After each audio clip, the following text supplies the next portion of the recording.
মাস অচেনায় গায়ের পথ ধরে খুঁজে যায় গন্তব্য কোথারে।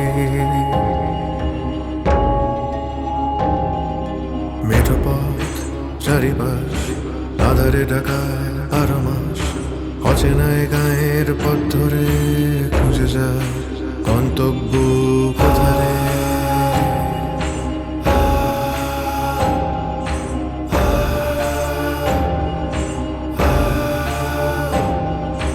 গভীর অমাবস্যা নেমে আসে কপালে, নেই উপায় নিরুপায় বাঁচবে প্রাণ কিভাবে পালালে।